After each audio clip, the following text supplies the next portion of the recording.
stations. Attention, all districts. A 5-alarm fire. 5 bells. Move in immediately. That's it. Let's roll. Let's go. Firefighters.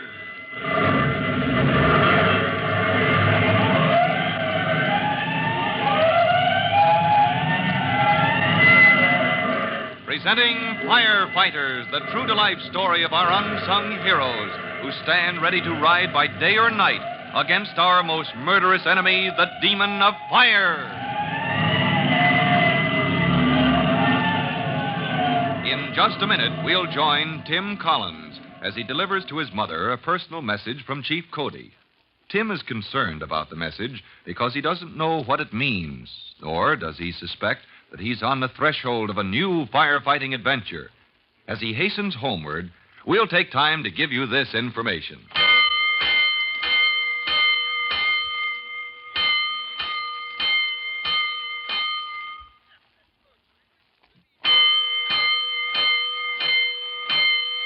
Let's go, firefighters. Let's go to the home of Tim Collins, rookie fireman, who has a message to deliver to his mother, a cryptic message from Chief Cody. Only a moment ago, you remember, as Tim was going off duty, the chief called to him. Oh, Collins, you going home now? Yes, sir. Well, when you see your mother, Collins, just tell her it can be arranged, will you? Sir? Well, what can be arranged? A little matter she phoned me about. She'll understand. She phoned Chief Cody today? She did? Well, about what, sir? Now, don't put me through the 3rd degree, Collins. You'll hear all about it when you get home. And all the way across the city to his home, Tim wonders. Oh, good grief. What are the Collinses up to now? But he doesn't find out right away, because when he charges into the house. Hey, Mom. Mom, I'm home. Hello, Tim. How's the boy? Oh, Cousin Ellery. Well, what are you doing here? Surprised, are you? Oh, you're a sight for sore eyes, Ellery. How's everything at Upper Falls? Well, in some ways we can't complain. Been a dry season, but the stock seems to be weathering it. And the folks? Couldn't be better, Tim. Couldn't be better. Young Pete still wants to be a farmer, does he? Yep. Follows right in my footsteps. Raising a calf of his own this year, Pete is. Oh, Jimmy'd get a kick out of that. Where is Jimmy? Have you seen him yet? Yeah, him and Trudy. Seen them both, Tim. Your mother sent him down to the store. Oh. You're staying here overnight, of course. Oh, yes. Yes, been here most of the day, matter of fact. Waiting to hear from Chief Cody. Oh, that reminds me. The chief sent a message to Mom. I can't make any sense out of it, but a message? Well, maybe that's for me, Tim. Your mother, she called the chief this morning. Oh, well, whatever it is, the chief says it can be arranged. Well, now, there's a load off my mind. Busy man like Chief Cody, well, he can't sit down past the time of day with every Tom, Dick, and Harry that comes along. You want to talk to the chief, Ellery? I got to talk to him, the way things are going. And your mom, well, I knew she could fix it so I could see him tomorrow. Oh, of course. Chief Cody was Dad's best friend as long as Dad was on the fire department. But what's it all about, Cousin Ellery? Well, now I'll tell you. Might as well run through it again, just the way I'll put it up to Chief Cody in the morning. Mm-hmm. You see, Tim, out at Upper Falls, the boys have elected me chief of the department. And so, next morning, Cousin Ellery is in Chief Cody's office explaining his problem.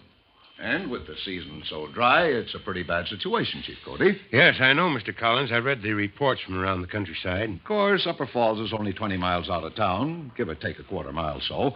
But it's a real farm country. I've seen it. Outside the village itself. Oh, the village is no problem. The firehouse, that's where we keep the pumper, that's right in the village. But it's the farms and the woods. And in a dry season, even if your engine gets to the scene of a fire in time, you can't be sure of finding water. Chief Cody, there's times that we lay out as much as half a mile of hose to get water from some pond. And likely as not, we drain that pond dry, except for mud, before we knock down the fire. You've had some serious fire losses out around Upper Falls. Oh, terrible, terrible. The old Statler place, factory out by the railroad, McAllister's chicken ranch. At McAllister's, we did save the big barn, I'll say that. But mostly, you take a fire that gets started out our way and, well... A clean sweep. Mm-hmm. Yes, I've seen what's left after a fire in the country. Nothing but ruins. A man gets discouraged. How can I help you, Mr. Collins? Well, now, that's what I'm going to ask you, Chief Cody. What have you thought of doing? Well, the other day, the boys held a meeting. You know how it is with a volunteer company. All hands pitch in, say what's on their minds. Well, they were pretty hot about it, and Tyler Bedlow, he's our engine driver. All right, I got you. All right, boys, all right. I got a right to speak. Ellery Collins, you got to give me the floor. Order. Let's have some law and order here, boys. Tyler Bedloe wants to talk. Yeah. All right, Tyler. You've got the floor. Yep, I got the floor. The way things have been burning up around Upper Falls, I say we're lucky we got that much left. Yes, sir, we're lucky we got the floor left, even right here in the firehouse. All right, Tyler. We heard you the first time, and we all know what the situation is. Dry season, not enough water to fight fires with. So what are we going to do about it? You're the chief, Ellery, and I say if the chief can't think up some new ideas to protect our property, we need a new chief. Order. Let's let Tyler finish his speech. I'm finished, Ellery. New ideas or a new chief. Tyler Bedloe, you want to make a motion I should resign? Not if you got some ideas, Ellery. But if you want to keep on chiefing, you better talk fast. All right, boys. I'll tell you what I've been thinking. This old engine of ours, she's in good shape. But she don't put out fires. Can't get the water. But, like Tyler Bedloe says, our old engine doesn't put out fires. So I say we need more equipment. We've got money saved up in the Volunteer Brigade Fund. We've been building that fund just for emergency, and this here is an emergency. All right. Ellery, you show us the equipment. You show us something that'll do the trick, and we'll back you up. That's all I want, Tyler. But it'd better be a ringtail humdinger of a piece of apparatus, or we'll have a new chief inside a week. Ain't that right, boys? Yes, right. Sure, I'm right. Sure. So you see, Chief Cody, we want another piece of equipment. Something better than our old engine. Something to do the trick. Save our property out around Upper Falls. Well, you have a problem, all right, Mr. Collins. What kind of equipment did you have in mind when you spoke at the meeting? Oh, I didn't have anything in mind, Chief Cody. Only from the way the folks talk about you, Tim and his mother, they say that you know all there is to know about fire apparatus, from pickaxe to exhaust pipe. You were counting on me to suggest something? Just name a chief, and Upper Falls will buy it. Well, you can't afford to make a mistake, Mr. Collins. I'd have to look over the situation before I gave you any answer. Well, Chief, Upper Falls is only 20 miles out of town, but, well, I don't suppose you're a busy man. Well, it is hard for me to get away. If it weren't such a short notice, my deputy could take over, but... Well, then I guess I'm up against it. Well, thanks, Chief Cody. I was counting on it. Well, thanks just the same. Well, now, hold on a minute. Sit down. I ought to be getting back to Upper Falls. Got to face the music. I didn't say we can't help you at all, Mr. Collins. Then you've thought of something? Well, there's always a way when you... Oh, Glover! Oh, now, where's that clerk of mine? There's somebody in amongst those filing cabinets in the outer office. Is that there you are, Glover. Get me young Collins's timesheet. That's Private Collins. Engine Company 209. Tim? You mean Cousin Tim, Chief? I do. He has some furlough time he's been saving up.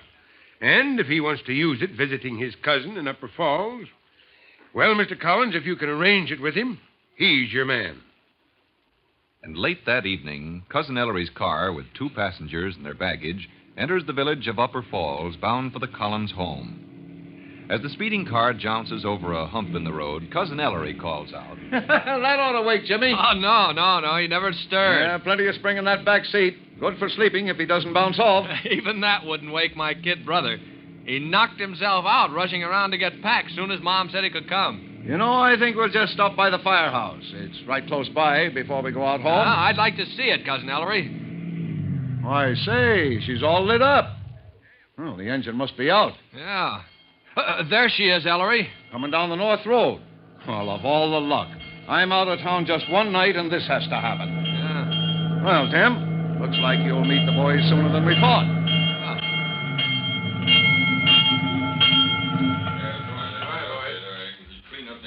Tyler Bedloe. It's all right, Jimmy. You stay quiet in the back seat. We're at Upper Falls. Tyler, I want to see you. Wouldn't have minded seeing you round here, spell back. You just completed a run, Tyler. Where have you been? Yeah, up the North Road, Ellery. Up to Manichee's dairy farm. Been up there since long about dusk. Manichee's place. Yeah. Well, he's got a cistern up there, Tyler. Cistern run dry. Lost the house and barn, both of them. The cattle? Manichee's got 100 head of cattle roaming around the orchard tonight. Don't know how he's going to feed them. Jehoshaphat. Hey, who's this fella with you, Ellery? Huh? Oh, this is Tim. Cousin Tim Collins. He's a fireman over to the city. Fireman, huh? Well, we got enough firemen already. Looks to me like we're kind of short on the chief department. And you can take that any way you like, Ellery Collins. So Tim Collins, released on a week's furlough from the city fire department, is plunged into the situation at Upper Falls, where Cousin Ellery, as chief of the Volunteer Fire Brigade, is responsible to the whole countryside for protection of property against fire. If Tim is to help relieve the heavy burden of fire loss, always a serious problem in the country, and now made worse by lack of water caused by the dry season, well, Tim must move fast.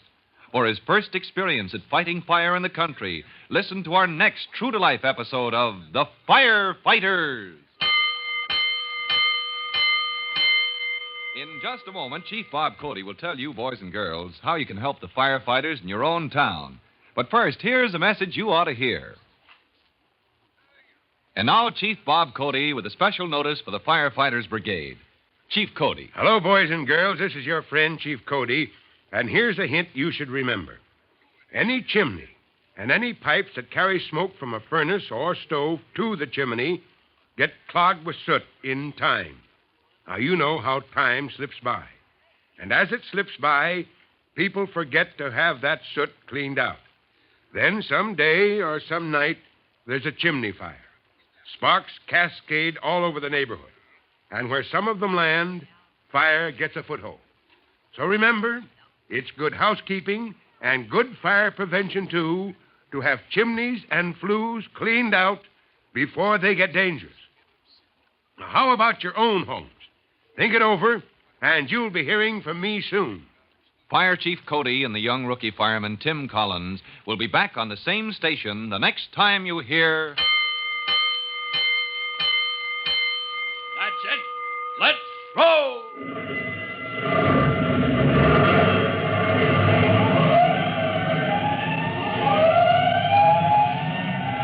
Let's go, Firefighters! Firefighters is a copyrighted feature of William F. Holland Productions.